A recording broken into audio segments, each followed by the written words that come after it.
Hello అందరికీ welcome back to our channel Mamata Karmanchi. ఈ video వచ్చేసి లాస్ట్ వీడియోకి కంటిన్యూషన్ అనమాట. ఎవరైనా లాస్ట్ వీడియో చూడకపోయి ఉంటే కింద లింక్ ఇస్తాను, ఒకసారి చెక్ చేయండి. ఇక మేము మహానంది నుంచి యాగంటి అయితే వచ్చేసామండి. మహానంది నుంచి యాగంటి మాకు 65 కిలోమీటర్స్ వచ్చిందండి. ఈ యాగంటి క్షేత్రం వచ్చేసి మనకి బనగానపల్లె అంటే వీరబ్రహ్మేంద్ర స్వామివారు నివసించిన బనగానపల్లె గ్రామం నుంచి 14 కిలోమీటర్ల దూరంలో ఉంటుందండి. అయితే ఈ గుడి విశిష్టత ఏమిటంటే, ఈ క్షేత్రం యొక్క విశిష్టత మనకి అగస్త్య మహర్షి ఉన్నారు కదండి పురాణాలలో. ఆయన తపస్సు చేసి ఇక్కడ అంటే తిరుపతిలో మనకి వెంకటేశ్వర స్వామి కొలువై ఉన్నారు కదా, దానికన్నా ముందుగా ఈ యాగంటిలోనే వెంకటేశ్వర స్వామిని ప్రతిష్ఠించాలని అనుకున్నారంటండి. అనుకొని ఆయన ఘోరమైన తపస్సు చేశారంట. తపస్సు చేసి వెంకటేశ్వర స్వామిని ప్రతిష్ఠించాలనుకున్నప్పుడు ఆయన మూల విరాట్ ఏదైతే ఉందో దానికి కుడికాలు యొక్క బొటన వేలు గోరు అనేది ఇరిగిపోయిందంట అండి. అందువలన ఏంటంటే మూల విరాట్కి ఎటువంటి లోపం ఉండకూడదు కదా. సో ఇంకప్పుడు ఆయన మళ్ళీ పరమేశ్వరుడు కోసం తపస్సు చేస్తే ఆయన ఇక్కడ శివుడుని ప్రతిష్ఠించమని చెప్పారంటండి. అయితే అప్పుడు ఆయన ఉమామహేశ్వరులు ఇద్దరూ కూడా ఒకే లింగంలో కనిపించే విధంగా ఇక్కడ వెలవాలని ఆయన తపస్సు చేశారంట. ఇక ఈ క్షేత్రం యొక్క విశిష్టత అదే. అయితే ఇది వచ్చేసి ఈ క్షేత్రం ఇంకొక విశిష్టత ఏంటంటే ఈ పుష్కరిణి అండి. గుడికి ఉత్తర భాగంలో ఒక కోనేరు ఉంటుంది. ఆ కోనేరులో నుంచే ఇప్పుడు మీకు ఇక్కడ వీడియోలో కనిపిస్తున్న ఈ పుష్కరిణిలోకి వాటర్ వస్తాయి అన్నమాట. ఈ పుష్కరిణిలోకి వాటర్ ఎట్లా వస్తాయంటే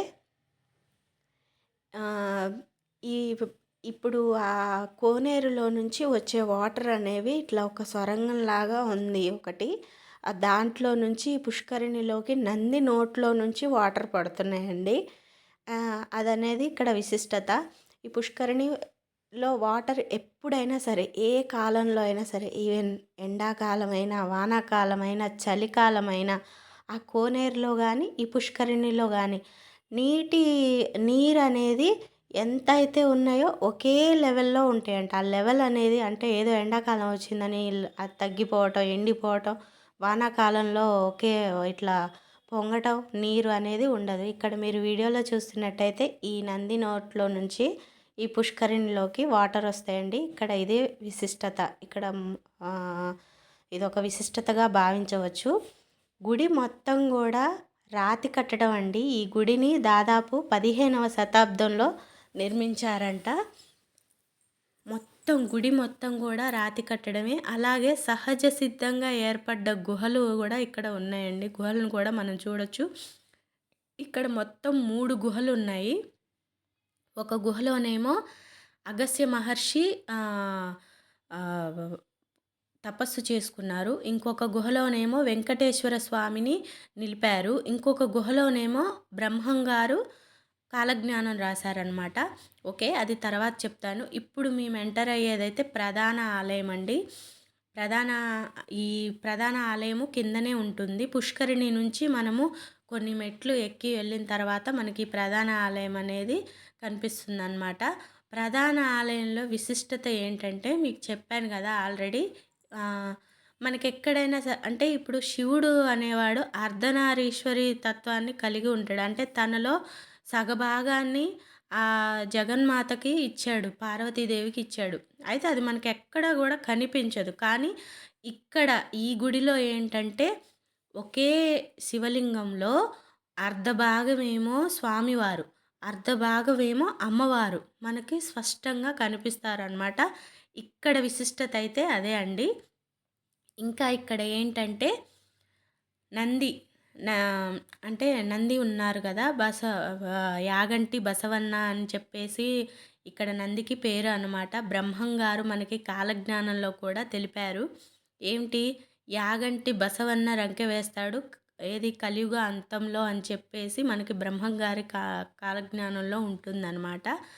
అటువంటి నంది కూడా ఇక్కడ విశిష్టంగా భావించవచ్చు. ఇక్కడ ఇంకా గుడి వెనకమాల సుబ్రహ్మణ్యేశ్వర స్వామి, నాగేంద్ర స్వామి ఇలా చిన్న చిన్న ఆలయాలు ఉన్నాయి. నేను చెప్పాను కదా గుడికి ఉత్తర భాగంలో కోనేరు ఉందని, ఇది అదే అండి, ఆ కోనేరే ఇది. ఇక్కడ నుంచే మనకి పుష్కరిణిలోకి వాటర్ అనేవి వెళ్తాయి అన్నమాట. ఇది ఏ కాలంలో కూడా దీని నీటి మట్టం అనేది తగ్గదు, అదొక విశిష్టత. ఇంకోటి ఏంటంటే ఇక్కడికి నీళ్ళు ఎలా వస్తున్నాయి, ఎటు నుంచి వస్తున్నాయి అనేది కూడా ఒక మిస్టరీ. దీని కింద కొన్ని వందల ఎకరాలు నే పా భూమి నేల పారుతుందంట, కానీ ఈ వాటర్ మాత్రం ఎక్కడి నుంచి వస్తాయి అనేది మాత్రం ఒక మిస్టరీ అని చెప్తారు. ఇదేనండి యాగంటి బసవన్న.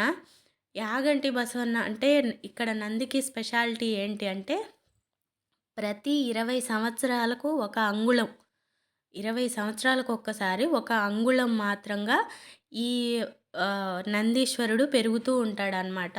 ఈ నంది స్పెషాలిటీ అది, అది మనందరికీ తెలుసు. అయితే ఇక్కడ ఏంటంటే బ్రహ్మంగారు కాలజ్ఞానంలో పేర్కొన్న దాని ప్రకారం ఏంటంటే మన కలియుగాంతంలో, అంటే ఇంకా ఈ కలియుగం అయిపోయింది అంతరిస్తుంది అన్నప్పుడు ఈ బసవన్న లేసి రంకేస్తాడంటండి. చూసారా చుట్టూ అసలు ఇవన్నీ కూడా సహజ సిద్ధంగా ఏర్పడ్డ గుహలండి. సాక్షాత్తు ఆ శ్రీనివాసుడు కలియుగ ప్రత్యక్ష దైవంగా మనం కొలుచుకునే ఆ వెంకటేశ్వర స్వామి మొట్టమొదట పాదము మోపిన స్థలం యాగంటి.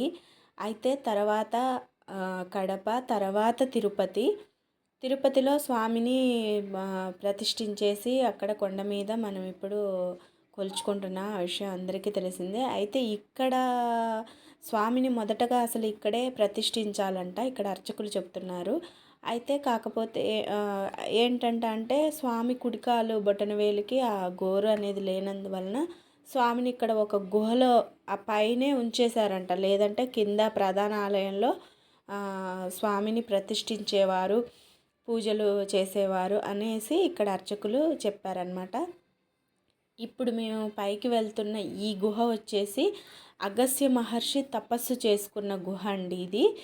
ఈ గుహకి దాదాపుగా ఒక 120 మెట్లు ఏటవాలుగా, ఇట్లా మనకి తిరుపతి వెళ్ళినప్పుడు మనము మోకాళ్ళ పర్వతం దగ్గర మెట్లు ఉంటాయి కదా ఇట్లా నిలువుగా, సేమ్ యాజ్ ఇట్ ఈజ్గా అట్లనే ఉన్నాయన్నమాట. అసలు ఎక్కలేకపోయాము. ఒక 120 మెట్లు ఉంటాయి. ఈ గుహలోనే అగస్త్యముని తపస్సు ఆచరించారట. అయితే ఇక్కడ పైన ఏంటంటే పైన కెమెరా ఎలో చేయలేదు. అయితే పైన ఏముందో కూడా నేనే చెప్పేస్తాను. సహజ సిద్ధంగా ఏర్పడ్డ శివలింగం ఒకటి ఉందండి. అలాగే నాగేంద్ర స్వామి ప్రతిమలు ఉన్నాయి. వాటికి ఆ లింగానికి అప్పుడు ఆయన పూజ చేసుకునే వాళ్ళంట అగస్త్య మహర్షి. అప్పుడు ఆ లింగానికి అభిషేకము అవి చేసుకునే వాళ్ళంట. ఇక్కడ మీరు ఎదురుగా చూసినట్టయితే మీకు ఇట్లా అంటే పైనుంచి ఇట్లా వెలుతురు పడ్డట్టుంది కదా, అసలు ఎంత న్యాచురల్గా అంటే ఈ వేరే క్వశ్చన్ లేదనమాట. ఇవి అప్పట్లో అసలు ఎట్లా పాసిబుల్ అయింది, నాకైతే చూడటానికి నిజంగా చెప్తున్నానండి 2 కళ్ళు సరిపోలేదు, అంత బాగుందన్నమాట.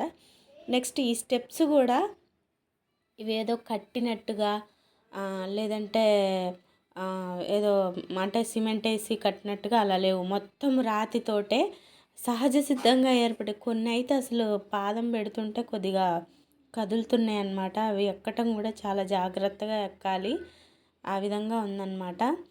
ఇంకా ఇక్కడ ఈ గుహలలో నుంచి ఇప్పుడు మనకి శ్రీశైలానికి, రవ్వలగుట్టకి సొరంగ మార్గాలు కూడా ఉన్నాయంటండి. అంటే ఒకప్పుడు వాటిని ఉపయోగించి వెళ్ళే వాళ్ళంట, ఇప్పుడు ప్రస్తుతం అయితే అవి మూసేసి ఉన్నాయంట.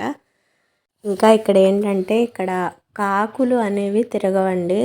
నిజంగానే మేము గమనించాము, ఒక్క కాకి కూడా లేదు. కాకులు అనేవి ఇక్కడ తిరగవంట. కారణం ఏంటంటే నేను మీకు ఇందాక చెప్పాను కదా, అగస్త్య మహర్షి వెంకటేశ్వర స్వామి విగ్రహాన్ని ఇక్కడ ప్రతిష్ఠించదలిచి ఆయన తపస్సు ఆచరిస్తున్నప్పుడు ఆ కాకులు ఆయన తపస్సుని భంగం చేయడానికి ప్రయత్నం చేసినాయంట. సో అప్పుడు ఆయన ఏం చేసిండంటే కాకులు అనేవి ఇక్కడ తిరగొద్దని శాపం పెట్టాడంట. అందువలన ఇక్కడ కాకులు అనేవి తిరగవన్నమాట. ఇంకో ఇదేనండి వెంకటేశ్వర స్వామిని ప్రతిష్ఠించిన గుహ. ఈ మెట్లు కొద్దిగా ఎక్కేటట్టుగానే ఉన్నాయి, మరీ అంత ఇబ్బందిగా ఏం లేవు. కానీ అగస్త్య మహర్షి తపస్సు చేసిన ఆ గుహకి ఎక్కే మెట్లు మాత్రం చాలా కేర్ఫుల్గా ఎక్కాలి. ప్లస్ చాలా మెట్లు ఉన్నాయన్నమాట. ఇంకా ఇది వచ్చేసి బ్రహ్మంగారు కాలజ్ఞానం రాసిన గుహ అండి. ఈ గుహలో నుంచే మనకి రవ్వల గుట్టకి సొరంగ మార్గం ఉందంట. ప్రస్తుతం అయితే దాన్ని మూసేసి ఉంచారు అని చెప్పారు. అదండి ఇవాళ వీడియో. నేనైతే ఈ వీడియోలో మీకు చాలా వరకు ఇన్ఫర్మేషన్ ఇచ్చాను అనుకుంటున్నాను. ఎవరన్నా యాగంటి దర్శించుకోకపోతే మాత్రం తప్పకుండా దర్శనం చేసుకోండి. ఇంకా మేమైతే ఇక్కడ నుంచి అహోబిలం బయలుదేరుతున్నాము. నెక్స్ట్ వీడియోలో అహోబిలం యొక్క ప్రత్యేకత, స్థల పురాణం అన్నీ కూడా చెప్తాను. కొత్త వాళ్ళు ఎవరైనా ఛానల్ చూస్తున్నట్టయితే ఛానల్ని తప్పకుండా సబ్స్క్రైబ్ చేసుకోండి. Thank you.